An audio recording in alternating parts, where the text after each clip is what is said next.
Kita anak-anak Tuhan mau jatuh dalam dosa bisa, kita nggak mau. Karena hidup kita terlalu berharga. Dan lebih berharga Tuhan Yesus dan darahnya yang membasuh hidup ini.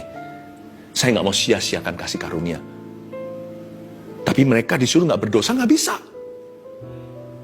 Ya kan? Berzina siapa nggak mampu. Asal mau, ada kemauan, ada jalan. Tapi saya nggak mau. Kita nggak mau membuang hidup kita ke selokan. Kita sudah ada di jalan raya Tuhan. Rancangan damai sejahtera, masa depan penuh pengharapan. Saya nggak butuh yang beginian. Tapi mereka untuk berhenti nggak bisa. Kemerdekaan menurut versi dunia itu belenggu.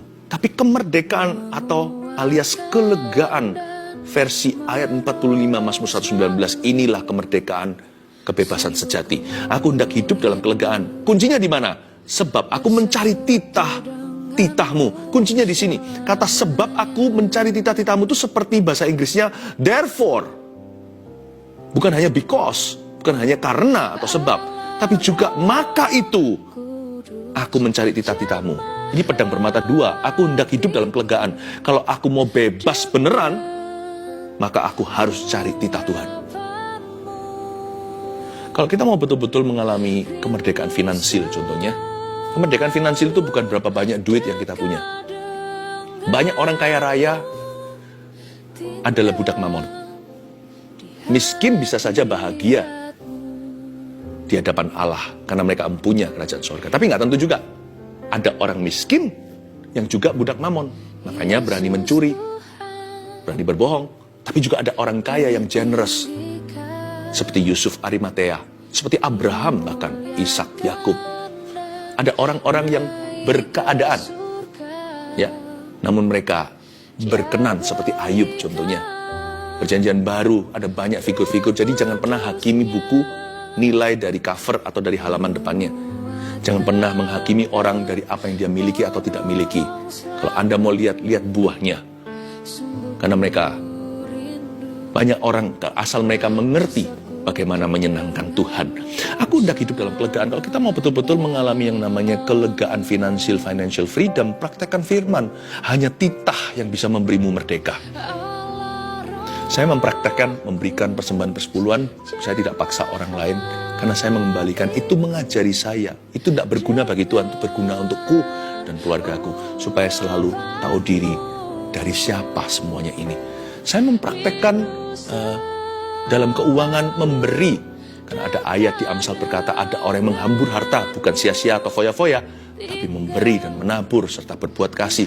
Mereka tambah memperoleh banyak. Tapi ada orang yang pelit dan kikir, tambah sedikit yang dimiliki. Saya mempraktekkan careful giving.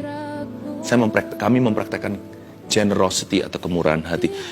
Karena kalau saya mau betul-betul hidup dalam kelegaan, di dalam keuangan, saya harus praktekkan firman. Kalau saya mau mengalami kemerdekaan dalam hubungan, saya harus praktekkan firman. Kalau pernikahan saya mau diberkati, firman harus menjadi gurunya. Firman harus jadi curfew, firman harus jadi peraturan di rumah tanggaku. Hai istri, hai suami, kasihlah istri. Supaya jangan terhalang doamu. Hai istri, hormati suami. Kami praktekkan itu. Hai ayah, jangan bangkitkan amarah dalam diri anak-anakmu. Papa yang harus the first one to say I'm sorry. Nggak gampang karena dalam nama gengsi, ego kita itu loh sejagat raya sebagai pria. Tapi sebagai papa harus merendahkan hati, wong jadi imamnya. Anak-anak patuh pada orang tuanya. Jangan kasar sama pembantu rumah tangga atau staf karyawannya. Karena kita juga punya Allah. Kita juga punya majikan di atas yang kita sebut Tuhan, yaitu Tuhan. Hai kalau kita mau kerjaan kita diberkati juga, mau mengalami kelegaan secara profesi. Hai hamba, tunduklah pada Tuhanmu, termasuk yang beringas, apalagi yang takut akan Tuhan. Jangan hanya melakukan apa yang baik ketika mereka nggak melihatnya. Justru ketika tidak ada sepasang mata yang cek dan recheck, jadilah hamba Tuhan di tempat tersembunyi, maka Tuhan akan broadcast nanti Anda. Nilai Anda itu loh, kualitas Anda itu semua orang akan tahu sebagai reputasi yang lebih berharga daripada emas, perak, dan permata. Anda tidak pernah bangkrut percaya. Bisa bangkrut harta pun cepat lambat dapat pekerjaan lagi. kalau Anda punya reputasi. Coba, kalau kita praktekkan ini, kita akan dapat liberty. Aku hendak hidup dalam kelegaan. Kalau kita mau mengalami berkat dalam pekerjaan. Dan kalau kita mau mengalami kemerdekaan dalam hubungan, praktekkan pengampunan. Benci tidak mendatangkan kasih karunia, malah hukuman.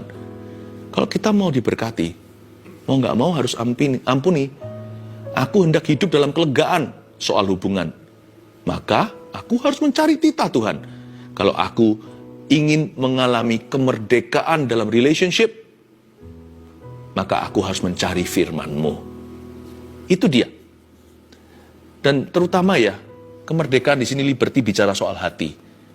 3 buah saja dari 9, 3/9. Love, joy, peace, kasih, sukacita, damai sejahtera. Nggak bisa dimiliki hati manapun kecuali ada titah Tuhan di dalamnya.